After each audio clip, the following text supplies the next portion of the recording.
मेरा नाम शालिनी है और मेरी उम्र 26 साल है। मैं एक स्कूल टीचर थी। हमारे घर का माहौल बहुत ही सख्त था और मेरे जॉब करने पर भी रोक टोक थी। जब भी मैं किसी तरह मम्मी से कहा कि पापा को मनाएं क्योंकि घर में पैसों की ज़रूरत है। हमारा कोई भाई नहीं था, जो मुझे करना था जो करना था। जब मैं सब कुछ करने के लिए तैयार थी तो पता नहीं उनको क्या परेशानी थी। हमारे स्कूल में एक अजीब तरीके का बच्चा आता था। मैं उससे अजीब इसलिए कह रही हूँ क्योंकि वह डेली अपने बैग में कोई ऐसी चीज़ डाल कर आता कि जिसे देखकर मैं हैरान रह जाती। मुझे स्कूल में पढ़ाते हुए 3 साल होने वाले थे, लेकिन वह बच्चा 2 महीने पहले ही आया और इसके बैग में एक ऐसी चीज़ थी जिसके बारे में मैं किसी को बता भी नहीं सकती थी, क्योंकि मैं खुद भी शर्मिंदा होती। यह बच्चा हमारे स्कूल में पहले नहीं पढ़ता था, इसलिए कोई इसके बारे में जानता नहीं था। वह बहुत चुपचाप और खामोश रहता था। 4th क्लास का बच्चा था और उसकी उम्र लगभग 12 साल होगी। एक दिन मेरी ही ड्यूटी बच्चों के बैग चेक करने पर लगी कि आजकल बच्चे फ़ोन और वीडियो गेम्स वगैरह बैग में लाकर रख लाते हैं, जिनको स्कूल में लाने की परमिशन नहीं थी। इसलिए सबके बैग की तलाशी ली जाती। लेकिन जब यह बच्चा मेरे सामने आया और मैंने इसका बैग खोला तो मैं हैरान रह गई। मेरे साथ खड़े टीचर ने मुझसे पूछा कि क्या हुआ। मैंने कहा कि कुछ नहीं और बैग को बंद करके उस बच्चों को वापस दे दिया। लेकिन जाते हुए उस बच्चे को हैरान होकर देखती रही। पहला दिन था और जब मुझे पता चला कि यह क्या कर रहा है तो मैं खामोश हो गई। अब तक बैग चेक करने की ड्यूटी मेरी थी, इसलिए स्कूल की किसी और टीचर को यह बात पता नहीं चली थी, और अगर पता चल जाती तो शायद मेरी तरह खामोश नहीं रहती। लेकिन मेरा मामला कुछ अलग था। मैं खुद को बड़ी मुश्किल से संभाल कर घर से बाहर आई थी जॉब करने के लिए। अभी मैं लोगों के सामने डर जाया करती थी। कोई मेरे सामने आता तो मैं बहुत ज़्यादा नर्वस हो जाती, लेकिन फिर भी अपने आप को संभाल कर बात करने की कोशिश करती। मुझ में कॉन्फिडेंस की बहुत कमी थी। मैं कोशिश करती थी लेकिन मेरे अंदर कॉन्फिडेंस नहीं था। लेकिन उस बच्चे के साथ क्या किया जा रहा था? उस बच्चे का ऐसी चीज़ों का हाथ पहुंच रहा था। क्या उसके घर में कोई उसको रोकने वाला नहीं था? क्या वह उनके पर्सनल सामान तक भी घुसता था? क्या उसकी माँ को यह बात पता नहीं थी कि बैग में ऐसी कौन सी चीज़ डालकर इस स्कूल में ला रहा है? क्या वह बाकी बच्चों को यह चीज़ दिखाकर वक्त से पहले उन्हें बड़ा तो नहीं करना चाहता था? कहीं ऐसा तो नहीं था यह छोटा सा बच्चा बेशर्मी फैला रहा था और बच्चों के दिमाग में गंदगी तो नहीं भर रहा था? मैंने उस बच्चे पर नज़र रखने का सोचा। मेरे 2 पीरियड्स उस बच्चे के क्लास में भी होते थे। मैं बहुत अच्छे से पढ़ाया करती थी, लेकिन आज मुझे उस पर नज़र रखनी थी। यह बाकी बच्चों की तरह नहीं था, लेकिन थोड़ा चुप रहता था, किसी से ज़्यादा बात नहीं करता था। उसने पूरा दिन ऐसा कुछ भी नहीं किया जो रूल से हटकर था, लेकिन एक बात ऐसी थी जो सच में बहुत अजीब थी। वह यह थी कि वह लंच टाइम में भी अपना बैग अपने साथ लेकर जाता। वह अपना बैग खुद से दूर नहीं करता था। जब पहली बार उसने अपना बैग मुझे दिखाया था तो वह बहुत ज़्यादा परेशान था। जब मैंने उससे कहा कि खोल कर दो, मुझे चेक करना है। मैंने बात कर सकती थी टीचर से भी और अपने दोस्तों से भी, प्रिंसिपल से भी, लेकिन मैं इतनी शर्मिंदा हो गई कि मैं बात नहीं कर पा रही थी। लेकिन इस मसले को हल करना चाहती थी। आजकल के बच्चे पहले की तरह मासूम बिल्कुल भी नहीं थे। यह बहुत ही बुरी बात थी, क्योंकि यही हमारे देश का भविष्य है और न जाने यह लोग किस तरफ जा रहे थे। और एक हमारा घर था जहाँ पर मुझे भी फ़ोन रखने की परमिशन नहीं थी। हालांकि मेरी उम्र 25 साल हो चुकी थी, लेकिन मुझे कभी स्कूल से आने में देर हो जाती तो बहुत डांट सुननी पड़ती थी। मम्मी कहती थी, क्या करती हो, देर हो रही थी तो बता नहीं सकती थी? तो मैंने कहा कि कैसे बताती, कबूतर के जरिए तो पैगाम नहीं भेजती। आपको पता है कि मेरे पास फ़ोन नहीं है। एक छोटा सा फ़ोन दे दें, मैं बड़ा फ़ोन नहीं रखूँगी, बस फ़ोन उठाने के लिए फ़ोन रख लूँगी। मम्मी इस बात को नहीं मानती थी। वह कहती थी कि पापा अगर परमिशन देती हैं तो रख लो, लेकिन पापा को कौन समझाता? पापा से बात करना तो बहुत मुश्किल था। वह तो मुझे नौकरी से भी निकलवा देना चाहते थे। पापा का कहना था कि जॉब करने की लगी है तो अजीब अजीब डिमांड रख रही है, छोड़ दे नौकरी और घर बैठ जा। अपने घर में बहुत परेशानी थी, लेकिन पापा यह मानने को तैयार ही नहीं थे कि हमारे यहाँ पर इतनी परेशानी है। वह कहते थे कि जिसने हमें इस दुनिया में भेजा है वह अन्न भी देगा। भगवान अन्न देता है, कोई भूखा नहीं सोता। जबकि पापा घर में पैसे नहीं देते। मेरी सैलरी से ही घर का राशन पानी आता और हम लोग भूखे रहने से बच जाते।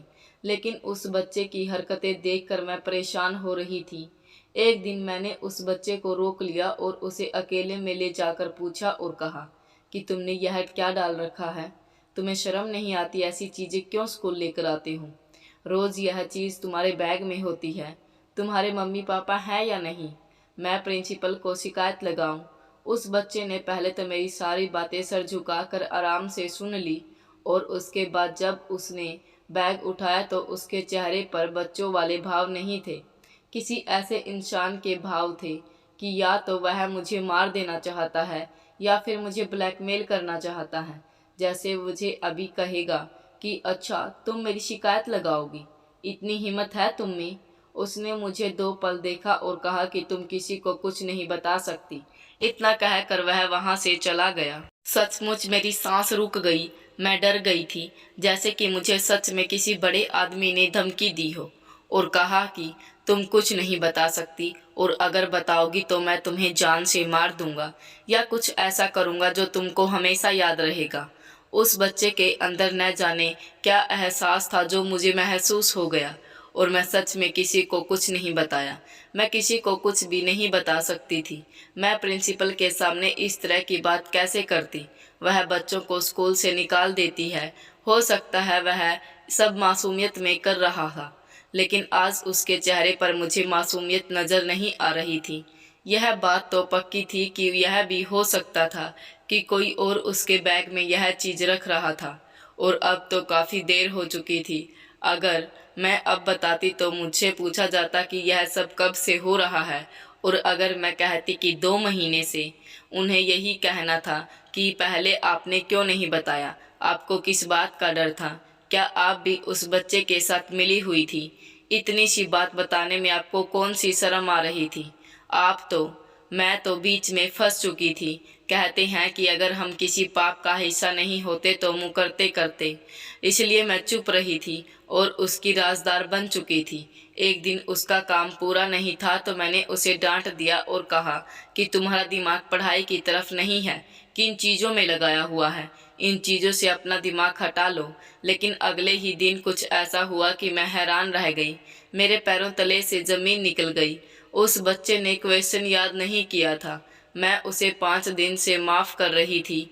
मेरी आदत नहीं थी कि मैं बच्चों पर हाथ उठाऊं, लेकिन उसने मुझे इतना मजबूर कर दिया। जब मैंने कहा कि क्वेश्चन क्यों याद नहीं है तो कहने लगा कि नहीं करूँगा, मेरी मर्जी, मैं कुछ भी करूँ। यह सुनकर मुझे और गुस्सा आ गया। मैंने उस बच्चे को हल्का सा थप्पड़ लगाया, लेकिन वह बच्चा ऐसे ज़मीन पर गिरा जैसे कि उसे बहुत ज़ोर से मारा है, जबकि मैं बच्चों को ऐसे नहीं मारती थी। वह बच्चा ज़मीन पर गिरकर रोने लगा। तभी साथ वाले कमरे में से टीचर आ गई और कहने लगी, क्या कर दिया? इस ऐसा करने की परमिशन नहीं है। मैं भी बहुत बुरी तरह घबरा गई। वह इतनी बुरी तरह से रो रहा था कि उसने रोते रोते अपना सांस बंद कर लिया। उसके घर वालों को बुला लिया गया। थोड़ी देर के बाद उसके घर वालों में वह बच्चा और मेरे साथ के टीचर जो उसे देखने के लिए आई थी, सब लोग प्रिंसिपल के कमरे में खड़े थे। कोर्ट जैसा माहौल बना हुआ था और मुझे सब लोग ऐसे देख रहे थे जैसे मैंने बहुत बड़ा गलत काम कर दिया हो। अब मैं किसी को यह भी नहीं कह सकती थी कि इस बच्चे ने ड्रामा किया, जानबूझकर मुझे गुस्सा दिलाने के लिए क्वेश्चन याद नहीं कर रहा था। मैंने इतना कहा कि मैंने हल्के से थप्पड़ मारा, लेकिन इसका पैर फिसल गया और यह गिर गया। हमारे स्कूल का एक नाम था, हमने यह कह रखा था कि हम यहाँ बच्चों को नहीं मारते, ज़्यादा से ज़्यादा लिखने की पनिशमेंट देते हैं या फिर खड़ा कर देते हैं। उसने कहा कि आपको क्यों नो बताई? आप डांट भी सकती थी और कहा कि आपकी हरकत की वजह से मैं आपको स्कूल से भी निकाल सकती हूँ। मैं बहुत ज़्यादा परेशान हो गई क्योंकि मैं ऐसा बिल्कुल भी नहीं चाहती थी। मैंने प्रिंसिपल से भी सॉरी बोला और जब उसके माता पिता से सॉरी बोलने लगी तो उसकी मम्मी ने कहा कि कोई बात नहीं, हो जाती है गलती, कोई बड़ी बात नहीं है, सिर्फ राय ही तो है, इससे ज़्यादा तो हम इसे घर में बीमार देते हैं, बच्चे शरारती हैं। उसकी माँ ने तसल्ली दी तो प्रिंसिपल ने कहा कि नहीं, हमसे गलती हुई है। उन्होंने कहा कि कोई बात नहीं, आप लोगों ने फ़ोन करके बुलाया था तो हम लोग आ गए, इतनी बड़ी बात नहीं है, आप इनको बिल्कुल भी ना डांटें। उन्होंने मेरा साथ दिया। वह एक अच्छी औरत लग रही थी। वह इस बच्चे को वहाँ से लेकर चली गई और प्रिंसिपल ने कहा कि उन लोगों ने कोई एक्शन नहीं लिया वरना आज तुम नौकरी से निकाल दी जाती। आज के बाद ऐसी कोई हरकत नहीं करना। मैंने कहा आज के बाद ऐसी कोई हरकत नहीं करूँगी। फिर मैं अपने दोस्त को भी सब कुछ बताया तो वह हैरान हो गई। कहने लगी कि तुमने यह बात पहले क्यों नहीं बताई। तो मैंने कहा कि जो बच्चा इतना ड्रामा बनवा सकता है, आज मैं उसकी वजह से नौकरी से जाने वाली थी। अगर मैं उसकी बात बता दी होती तो उससे तो साफ साफ मुकर जाना था। वह बहुत शरारती और चालाक बच्चा था। उसकी माँ को भी उसके बारे में पता है, तभी तो वह मेरा साथ दे रही थी। इसलिए कुछ और ही सोचना होगा। मैंने उससे बहुत प्यार से, बहुत अच्छे तरीके से बात कर ली। अब भी मैं चला सक करूँगी। मेरी दोस्त ने कहा कि तुम्हें कुछ न कुछ तो करना चाहिए, लेकिन मैं बहुत ज़्यादा डर गई थी। अगर मेरी नौकरी चली जाती तो हम लोग तो भूखे मर जाते। मुझे कुछ ऐसा करना था कि जिससे मेरी नौकरी को भी खतरा न हो। और मुझे बच्चे की माँ बहुत अच्छी लगी थी। शायद वह अपने बच्चे के बारे में बहुत अच्छी तरह से जानती भी थी। उसने मुझसे बहुत अच्छे तरीके से बात भी की, इसलिए मैंने सोचा कि मुझे उसी से बात करनी चाहिए। लेकिन मुझे उसका नंबर कहाँ से मिले। मैंने उसे बच्चों की डायरी में देखा जिसमें उसके मम्मी पापा दोनों का नंबर लिखा हुआ था। हमारा स्कूल बहुत अच्छा स्कूल था। यहाँ पर हर चीज़ का ख्याल रखा जाता। अगर किसी बात की कोई इमरजेंसी पड़ जाती, इसलिए मम्मी पापा दोनों का नंबर दिया जाता था। मैंने उसकी मम्मी का नंबर कॉपी कर लिया और घर जाकर कॉल की तो उसने मेरी कॉल नहीं उठाई। इसके बाद मैंने उसे दोबारा कॉल की और फिर मैं अपने बारे में बताया और मैंने उससे कहा कि अगर बच्चा आपके पास बैठा है तो आप उस साइड सो जाइए। उसने कहा कि नहीं, ऐसा नहीं है, आप बेफिक्र होकर बोलें, क्या बात है। मैंने कहा कि मैं आपसे मिलना चाहती हूँ अकेले में, लेकिन मैं आपको स्कूल में नहीं मिल सकती, इसलिए आपको कहीं बाहर मिलना होगा। मुझे आपके बेटे के बारे में बहुत ज़रूरी बात करनी है। मैं सोच रही थी कि वह परेशान होगी, कुछ न कुछ बोलेंगी, लेकिन उसने कहा कि ठीक है, मैं आपसे मिलने के लिए तैयार हूँ। फिर उसने मुझसे कहा कि मैं कहाँ पर आसानी से आ सकती हूँ। मैं उसे एक जगह का बता दिया। हम वैसे भी कोई घूमने को जाना नहीं था, हमें सिर्फ बात ही तो करनी थी। वह जगह अच्छी थी बात करने के लिए। उसने कहा ठीक है, मैं कल वहाँ पर पहुँच जाऊँगी। मैं स्कूल के बाद का टाइम बताया क्योंकि मैं स्कूल के बाद ही वहाँ पर जा सकती थी। उस औरत से बात करके मुझे बहुत अच्छा लगा क्योंकि उसने मेरी वह बात बहुत अच्छी तरीके से सुनी और मेरे साथ कोऑपरेट भी किया। अगले दिन वह मेरे सामने बैठी थी और मैंने उसे बताया कि आपका बेटा अपने स्कूल बैग में बहुत अजीबोगरीब चीज़ लेकर आता है। उसने पूछा कौन सी चीज़। मैंने बताया कि आपके बेटे के बैग में आपकी अपनी पर्सनल चीज़ें होती हैं, जो एक औरत की पर्सनल चीज़ हो सकती है, तो वह हर रोज़ इस्तेमाल करती है, वह उसके बैग के अंदर होती है। तो मैंने उसे बताया कि उससे बात की तो उसने मुझे तेवर दिखाए, तो मैंने उनको यह बात भी बताई कि उस दिन क्या हुआ था। मैंने कहा कि मैं आपके बेटे पर बिल्कुल भी हाथ नहीं उठाना चाहती थी। उसे थप्पड़ भी नहीं कहा जा सकता। मैंने सिर्फ उसकी बेइज्जती करने के लिए उसे हल्का सा थप्पड़ लगाया ताकि उसे एहसास हो और वह क्वेश्चन याद करके आए। मैं उसे चोट नहीं पहुंचाना चाहती थी। उसने मेरी बात बहुत ध्यान से सुनी और फिर मुझे एक ऐसी बात बताई जो मैं हैरान रह गई। उसने एक बच्चे की तस्वीर दिखाई और कहा कि यह मेरी बेटी है। उसने कहा कि जिस बच्चे की आप बात कर रही हैं वह मेरा बेटा नहीं है। दरअसल मैं उसकी असली माँ नहीं हूँ। उसने उसकी गलती नहीं है। वह जो भी हरकतें करता है वह अपने हिसाब से ठीक करता है। मैंने कहा आप कैसी बातें कर सकती हैं। वह अपने बैग में किसी औरत की पर्सनल चीज़ लेकर आता है, पूरे दिन अपने बैग में रखता है। अगर हम यह तलाशी नहीं लेते तो हमें पता भी नहीं चलता, किसी को भी यह बात नहीं पता। और जब मैं उससे बात की तो वह मुझे ऐसे देख रहा था कि जैसे वह मुझे कोई तकलीफ पहुंचाएगा। वह बच्चा उम्र में बहुत छोटा है, लेकिन उसकी हरकतें अपनी उम्र से ज़्यादा बड़ी हैं। यह कोई आम बात नहीं है। आप इसे नॉर्मल कैसे कह सकती हैं? आप उसकी माँ नहीं हैं, इसलिए आप समझ नहीं सकती। उन्होंने बताया कि दरअसल इस बच्चे का कोई कसूर नहीं है। वह बहुत छोटा था जब उसकी माँ इसे छोड़कर चली गई। मैंने कहा कि बहुत अफसोस हुआ मुझे यह सुनकर। उसने कहा कि वह इस दुनिया से नहीं गई, बल्कि इसे छोड़कर चली गई है, अपने किसी प्रेमी के साथ। उसी टाइम चिंकू बहुत छोटा था और उसे छोड़कर अपने प्रेमी के साथ चली गई और पलटकर उसकी तरफ देखा तक नहीं। वही वक्त है जब वह बच्चा साथ में चला गया और आम बच्चों की तरह नहीं रहा। उसमें उसकी माँ का, उसके बैग में उसकी माँ का एक जोड़ा और ज्वेलरी और कान का झुमका जो यह अपने पास रखता है। इसकी माँ अपने कमरे में सब कुछ ले गई और यह सब कुछ पीछे छोड़ गई। वह इसे जमा करके अपने पास रखना शुरू कर दिया और वह इन चीज़ों को हमेशा अपने साथ रखता, किसी को हाथ भी नहीं लगाने देता। इसके पापा को यह सब पता है। वह भी अपनी पत्नी को बहुत मोहब्बत करता था और उसने भी अपनी पत्नी की कुछ चीज़ें बचा रखी हैं। लोग चले जाते हैं लेकिन अपनी यादें पीछे छोड़ जाते हैं, इसलिए यह बच्चा बहुत ज़्यादा बदतमीज हो गया। मैं इसके पापा को बहुत पहले से जानती थी। हमारे पापा आपस में दोस्त थे। दरअसल यह मेरी भी दूसरी शादी है। मेरी जहाँ पहले शादी हुई थी वह लोग अच्छे नहीं थे। उन्होंने मुझ पर बहुत जुल्म किए और मैं उनसे डिवोर्स ले लिया।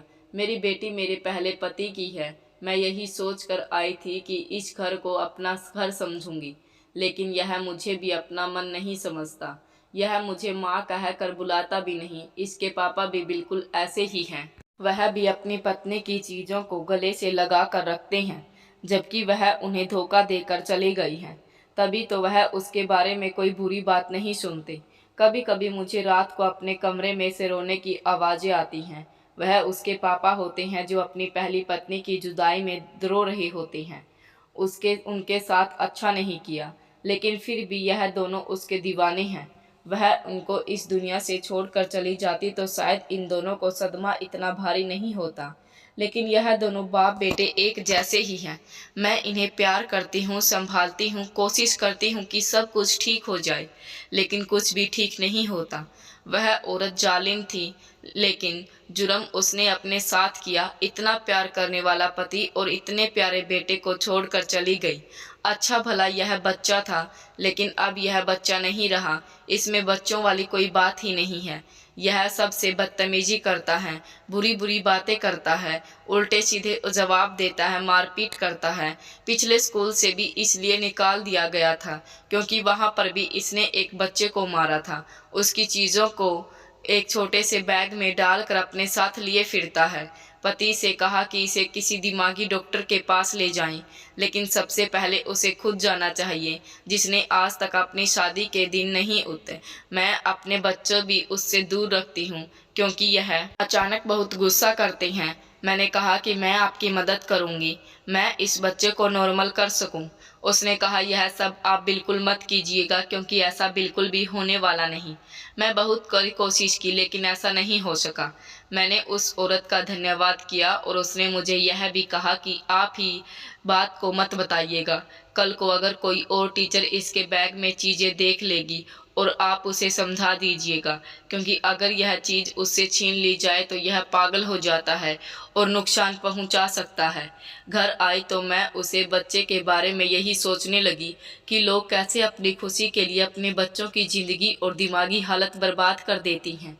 उसकी माँ पता नहीं कहाँ बैठी अपनी ज़िंदगी में जी रही होगी, लेकिन उसका बच्चा 10 साल की उम्र से ही दिमागी बीमारियों से ग्रस्त हो गया, लेकिन उसे उसकी कोई परवाह नहीं। लेकिन मैंने भी सोच लिया कि ज़िंदगी में कोई अच्छा काम करने का मौका मिल रहा है तो मैं ज़रूर करूँगी। मैं उससे दोस्ती करने की कोशिश करूँगी। यह काम बहुत ज़्यादा मुश्किल था। वह लड़का जो पहले से ही किसी से बात नहीं कर सकता, मेरे साथ तो उसने पहले ही बदतमीजी की थी। मैंने उससे कहा यह चीज़ किस लिए, इतना तो बता दो, लेकिन वह कुछ नहीं बोला। और फिर एक दिन एक और टीचर ने उसका बैग चेक करना चाहा तो वह मेरी तरफ देखने लगा, जैसे मुझसे कह रहा हो कि मुझे बचा लो। मैंने उस टीचर को बातों में लगाकर वह बैग खुद देख लिया और टीचर से कहा कि इसमें कुछ नहीं है। उस दिन उस बच्चे को मुझ पर थोड़ा सा भरोसा हुआ और उसने मेरे साथ दोस्ती की। धीरे धीरे हमारी दोस्ती बढ़ने लगी और फिर हम एक दूसरे से बातें करते। फिर उसने धीरे धीरे मुझे अपनी माँ के बारे में बताना शुरू किया कि उसकी माँ की चीज़ है, मैं उनसे बहुत प्यार करता था। मैंने उससे कहा कि कभी कभी हमारे मम्मी पापा हमें छोड़कर चले जाते हैं, लेकिन उनके जाने के बाद हमें अपनी ज़िंदगी को जीना पड़ता है। मैंने उसे बहुत समझाया। मैं उससे बहुत प्यार से बात करती थी। उसे क्वेश्चन याद नहीं होते थे तो मैं उसकी मदद किया करती। मुझे हैरानी हुई कि वह सच में एक बहुत अच्छा बच्चा था, लेकिन वह डिप्रेशन में था।